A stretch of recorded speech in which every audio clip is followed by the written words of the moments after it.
Welcome back to the deep dive. Today we're doing something really interesting. We're jumping back, way back actually, over a century. Yeah, exploring a foundational text, William Walker Atkinson's 1918 book, The Power of Concentration. Right. And we're doing this specifically for you if you're maybe new to psychology concepts or just want a clear, simple take on how mental discipline, helps the mind grow. Exactly. And Atkinson's whole argument, it really hinges on this one big idea. Success, like in anything, could be an exam, could be starting a business. It demands you concentrate your entire thought on whatever you're working on. It sounds like the perfect antidote for today, doesn't it? All the distractions, the information overload. Totally. And Atkinson, he doesn't pull any punches. He basically says focus isn't some talent you're born with. It's something you build, like a machine. He makes this huge promise right at the start, too. Something about how even dwarfs can often do the work of giants if they harness this almost magic power of concentration. It's quite a statement. Like, it's the great equalizer. It really is. Mm-hmm. The idea is that maybe raw smarts matter less than just directed mental energy. Yeah. So our goal today is to unpack the practical steps he gives for, training that mental muscle. Making sure all that potential you have doesn't just sort of fizzle out into distraction. Precisely. Okay, so where do we start? He talks about this internal battle, right? Inside everyone. Yeah. He lays it out as having two natures. One side, that's the part of us wanting to, get better, achieve things, grow. And the other side? He calls it the brute within, which is pretty vivid. It's basically laziness, procrastination, all those negative habits pulling you back. And this fight is always happening. Always. And he argues the outcome is decided by just one thing: your will. The will. That's the key. He paints it almost like a physical force, doesn't he? Very much so. Like we're putty. And our willpower shapes us completely. He claims you can literally change your entire career path, maybe your whole life, with just one supreme effort of the will. Wow. That's incredibly empowering if you think about it. Definitely. So if the will is the boss, what exactly is it controlling? What is concentration, according to Atkinson? He seems pretty clear on this one. Yeah, he says concentration first, last, and always just means strength of mind. Simple as that. It's the ability to gather up all your mental, even physical energies and just hold them steady on the task. I think that word strength is so important there. It's not just about taking information in, it's about directing your energy. Absolutely. And what's really interesting is how he defines a weak mind. Oh, yeah.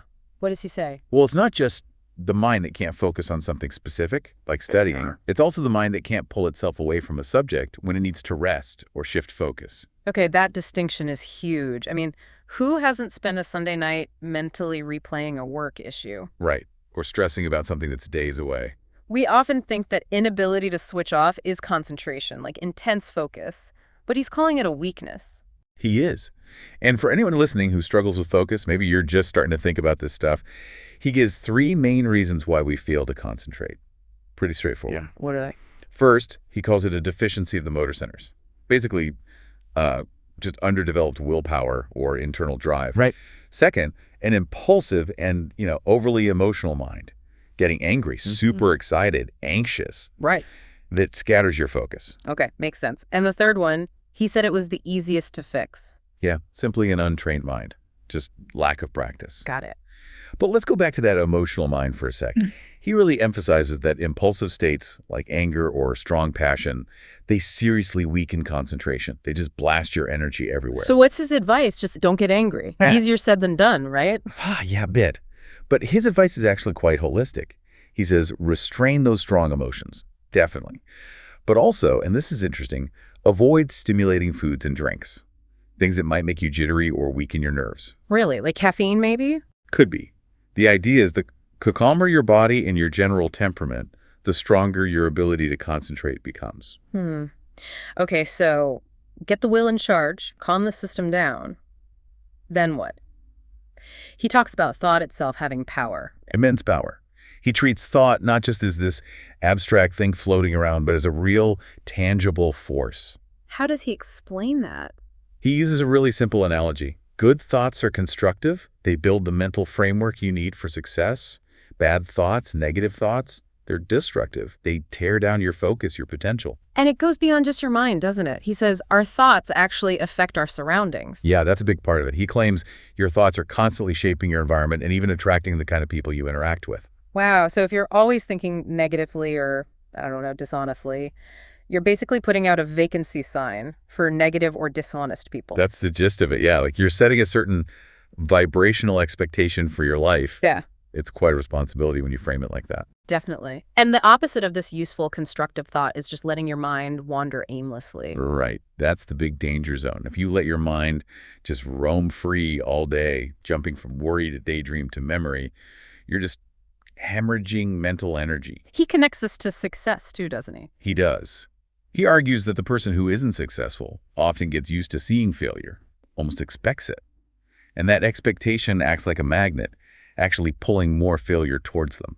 So the goal isn't just having good thoughts passively, it's actively choosing them, steering the ship. Exactly. And that leads right back to that idea you mentioned earlier, the difference between chosen focus and just being stuck on something. Involuntary attention. Yeah, that really struck me. It's a common mistake, right? Especially if you're new to this. You mistake constant worry about, say, your business for productive focus. But Atkinson says no. If you can't switch off, can't get work out of your head when you're home with family.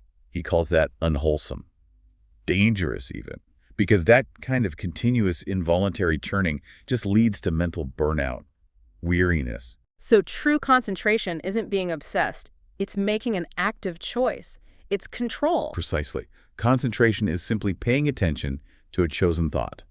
Nothing more, nothing less. The power is in the choosing. Okay, so how do we train that? What's the method? Well, it starts with the will stepping up, saying, okay, I'm in charge here. You have to consciously regulate your thoughts and feelings. When you actually say to yourself, I want to do this, I can do this, I will do this, that is an act of concentration. You're focusing your will. And what about that term he uses, focalizing? It sounds like concentration level 2.0. Yeah, maybe. It's definitely the advanced scale. He says only the trained mind can really focalize. It means holding a specific thought in your mind until all your mental faculties, your memory, your reason, your imagination have properly examined it from every angle. So it's not just a quick thought. It's like putting it under a mental microscope. Exactly. Deep, sustained processing. That's what leads to real understanding or breakthrough ideas. Super relevant if you're a student tackling a complex topic or an entrepreneur vetting a new plan. Makes total sense. Okay, so we've got the theory. Strength of mind, chosen attention, the will. How do we make this practical, like day-to-day actions? Atkinson brings in habits, right? Oh yeah, big time. He calls habit the deepest law of human nature. It's either your best friend or your worst enemy. He has an analogy for it, doesn't he? Something about paper. Yes, it's a great one. Think of your mind, your personality, your actions, like a fresh sheet of paper. Every time you repeat an action, say, you choose to focus for 15 minutes, or you choose to check your phone, instead it puts a crease in the paper. Ah, right. And that crease makes it easier to fold the same way next time. Exactly. So habits, good or bad, are initially set by the will. But once that crease is deep enough, the habit itself becomes this powerful force that just pulls the will along with it. That really explains why breaking a bad habit feels so hard.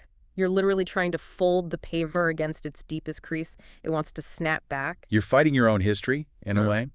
And his advice for breaking a bad habit is tough. You have to concentrate really hard on its opposite. And here's the killer rule, the one he really emphasizes. Never allow an exception to occur until that new habit, that new crease, is totally secure. Never. Not even once. Not even once. He warns that giving in just one time basically undoes days or weeks of work. It smooths out the new crease you were trying to make. Yeah. It's pretty hardcore advice. Wow, no kidding. That requires serious commitment. Which I guess brings us back to the engine driving all this, the will. Yep. Lesson 6 is all about the will to do. He calls it the greatest power in human accomplishment. It's that inner energy, that force that controls our conscious actions. And he connects it directly to perseverance, right? Or lack thereof. He does. And this is one of his most psychologically challenging points, I think. He basically says, if you feel like you lack perseverance, if you give up easily, it's simply a lack of this will to do. Okay, but what about feeling genuinely exhausted or overwhelmed? Here's the radical part. He argues it takes the exact same amount of energy to say, I will continue, as it takes to say, I give up. Wait, hold on.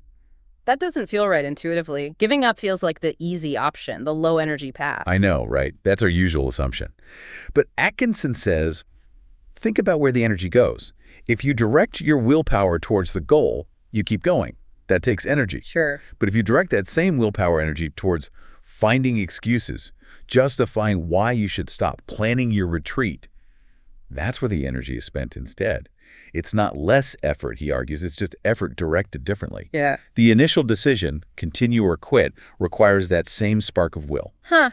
That reframes failure completely. Yeah. It's not just running out of steam, it's actively choosing to use your steam to back away. That's a powerful perspective, isn't it? A real potential game changer for motivation.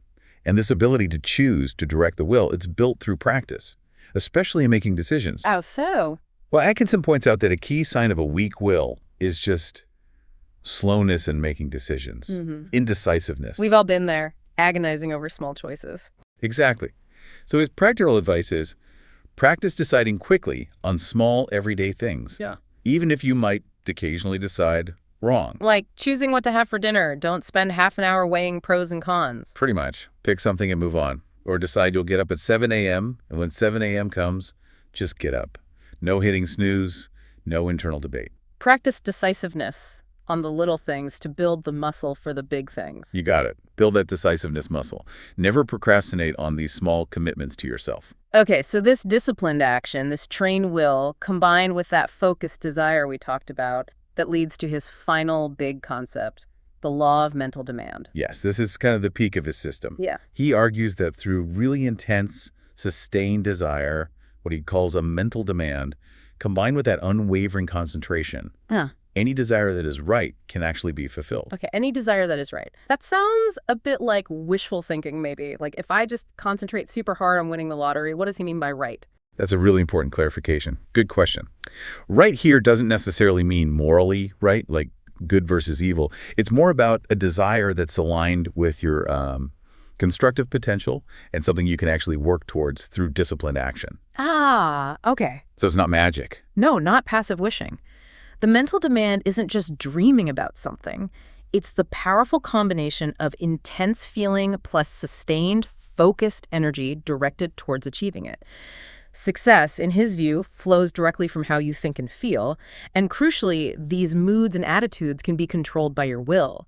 That control generates the energy needed to make the desire real. Okay, that makes more sense. It's about aligning your intense desire with focused, willed action. Exactly. Wow, this has been a really fascinating look back at these ideas, still so relevant today. So just to recap quickly, especially for you listening if you're new to these concepts, concentration isn't just passively staring at something, it's active strength of mind. Right. It's that self-regulating power inside you. The will, taking your inner energy and deliberately pointing it towards one chosen goal. And if you feel scattered or overwhelmed, remember Atkinson's basics. Try to regulate those strong emotions. Practice making quick decisions on small stuff to build that will muscle. And understand that just worrying about something nonstop, that involuntary stuff, that's actually a sign of mental weakness. True focus is an active choice you make. Train your will, choose your thoughts, and that's the path to self-mastery. And maybe to wrap up, Atkinson leaves us with this really provocative thought about just how much potential most people waste. It's almost sobering. Yeah, he does this calculation. He says the average person, just as raw material, like if they could be sold as merchandise as a slave back then, would be worth $10,000. Which speaks volumes about the inherent untapped energy just sitting inside us. Exactly. He truly believed the average person has enough raw brain energy to climb whatever mountain of success they choose. But that energy is just sitting there. Yeah. Like fuel in a tank with no spark. And the spark is? Hope, self-confidence, and determination. Those qualities, ignited by the will, are what explode that potential energy into action. Otherwise, it just goes to waste. So the real question isn't if you can concentrate. Atkinson seems convinced everyone can. The question he leaves you, the listener, with is, will you? Will you choose to harness that inner energy? Will you join the army of I can or stick with the army of I can't? That choice and the effort that follows, well, that's always up to you. A powerful challenge to end on.